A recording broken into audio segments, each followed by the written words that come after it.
जाबाल उपनिषद ओम रूप में जिसे अभिव्यक्त किया जाता है वह परब्रह्म स्वयं में सब प्रकार से पूर्ण है और यह सृष्टि भी स्वयं में पूर्ण है। उस पूर्ण तत्व में से इस पूर्ण विश्व की उत्पत्ति हुई है। उस पूर्ण में से यह पूर्ण निकाल देने पर भी वह शेष भी पूर्ण ही रहता है।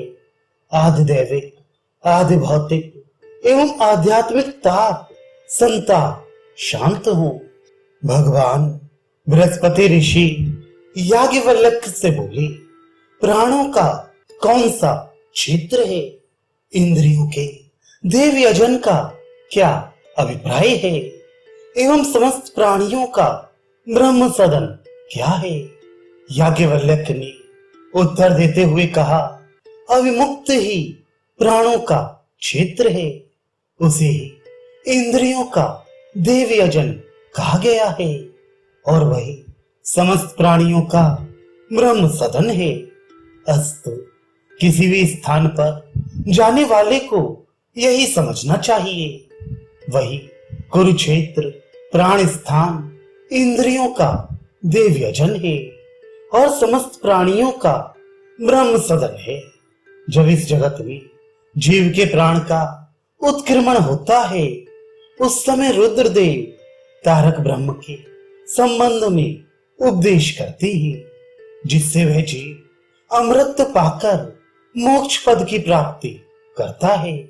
इसीलिए प्राणी के लिए उचित है कि वह सदैव अविमुक्त की उपासना करता रहे, उसे कभी ना छोड़े। इस प्रकार ऋषि याज्ञवल्क्य ने यह तथ्य प्रतिपादित किया। इसके पश्चात अत्रि मुनि ने याज्ञवल्क्य ऋषि से पूछा, इस अनंत और अव्यक्त आत्मा को किस प्रकार जाना जा सकता है? याज्ञवल्क्य ने उत्तर दिया, इसका ज्ञान प्राप्त करने के लिए अविमुक्त की ही उपासना करनी चाहिए, क्योंकि वह अनंत और अव्यक्त आत्मा अविमुक्त में ही प्रतिष्ठित है। यह अविमुक्त किसमें प्रतिष्ठित है? यह पूछे जाने पर ऋषि याज्ञवल्क्य ने कहा, यह वरणा और नासी के मध्य में विराजमान है। अत्रि मुनि ने पुनः पूछा, यह वरणा और नासी क्या है? ऋषि ने उत्तर दिया, समस्त इंद्रियों द्वारा किए गए पापों का जो निवारण करती है वह वरणा है, तथा जो समस्त इंद्रियों द्वारा किए गए पापों को विनष्ट करती है वह नासी है। उनके पुनः ये पूछने पर कि इसका स्थान कौन सा है, याज्ञवल्क्य ने उत्तर दिया, भ्रुकुटी और नासिका का संधि स्थल ही इसका स्थान है। इसी को इस द्युलोक और परलोक का संगम स्थल भी कहा गया है। ब्रह्मविद इस संधि स्थल की उपासना करती ही, अस्तु वह अविमुक्त ही उपास्य है। इस प्रकार अविमुक्त की उपासना के फलस्वरूप जिसने ज्ञान प्राप्त कर लिया है वही दूसरों को आत्मा के संदर्भ में उपदेश करने में समर्थ है। इसके पश्चात ब्रह्मचारी शिष्यों ने ऋषि याज्ञवल्क्य से पूछा, किसका जप करने से अमृत प्राप्त किया जा सकता है? ऋषि याज्ञवल्क्य ने कहा, शतरुद्रीय जप के द्वारा अमृत प्राप्त होता है। इसके द्वारा साधक मृत्यु पर विजय प्राप्त कर सकता है।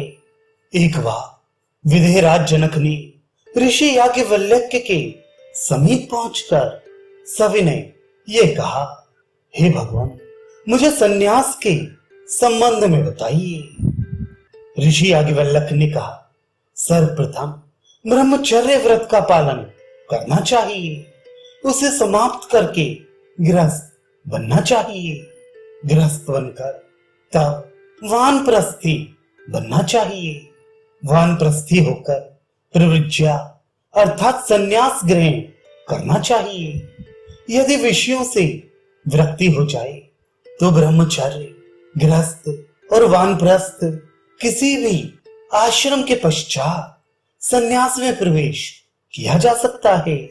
इसी प्रकार व्रति हो या अवृति, स्नातक हो या अस्नातक, स्त्री की मृत्यु हो जाने पर अग्नि ग्रहण करके त्याग किया हो अथवा अग्नि ग्रहण करके संस्कार न किया गया हो, चाहे जो भी स्थिति हो, जब मन विषयों से पूर्ण विरक्त हो जाए तभी संन्यास ग्रहण कर लेना चाहिए।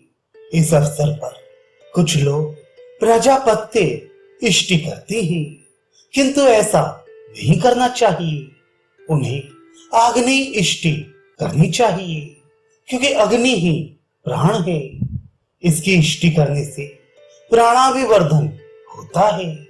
इसके पश्चात त्रिधातु इष्टि करनी चाहिए।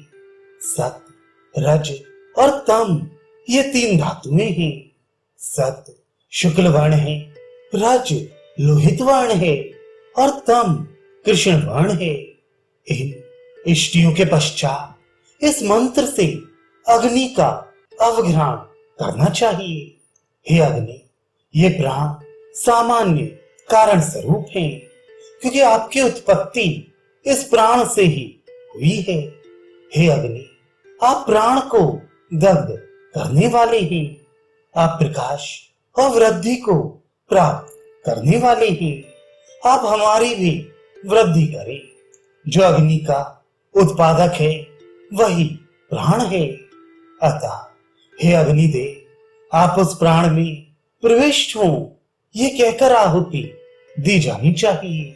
गांव के किसी क्षत्रिय के घर से अग्नि को लाकर पूर्व वर्णित मंत्र द्वारा उसका अवग्रहण करना चाहिए। यदि अग्नि प्राप्त ना हो तो जल में आहुति प्रदान करनी चाहिए, क्योंकि जल ही समस्त देवता रूप है। मैं समस्त देवताओं को आहुति प्रदान कर रहा हूं। ऐसा भाव करके जल में आहुति प्रदान करके घृत युक्त उस अवशिष्ट हविष्यान्न को उठाकर ग्रहण करे। मोक्ष मंत्र 3 अक्षरों आ, उ, म, ओम वाला है, ऐसा जानना चाहिए। वही ब्रह्म है और वही उपासना के योग्य है, ऐसा भगवान याज्ञवल्क्य ने कहा।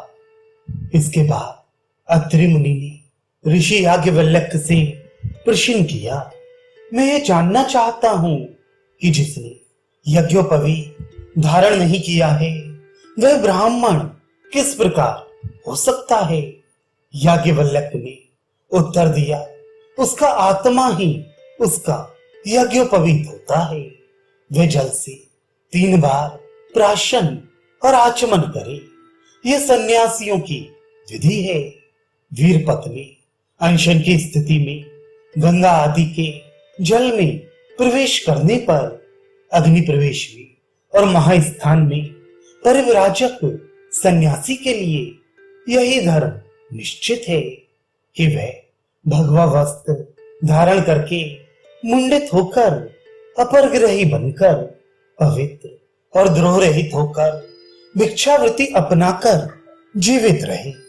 यदि कोई सन्यास के लिए आतुर है तो उसे मन और वाणी से विषयों का परित्याग करना चाहिए। ये ज्ञान का पंथ वेद प्रतिपादित है, इसीलिए सन्यासी के लिए यह सर्वथा उपयुक्त है, क्योंकि सन्यासी ब्रह्मविद होता है।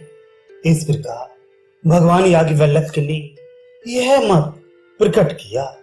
संवर्तक, आरुणि, श्वेतकेतु, दुर्वासा, ऋभु, निदाघ, जड़ भरत, दत्तात्रेय और रैवतक आदि जो परमहंस सन्यासी हुए हैं, वे सभी अव्यक्त लिंग अर्थात सन्यास के चिन्हों से रहित थे।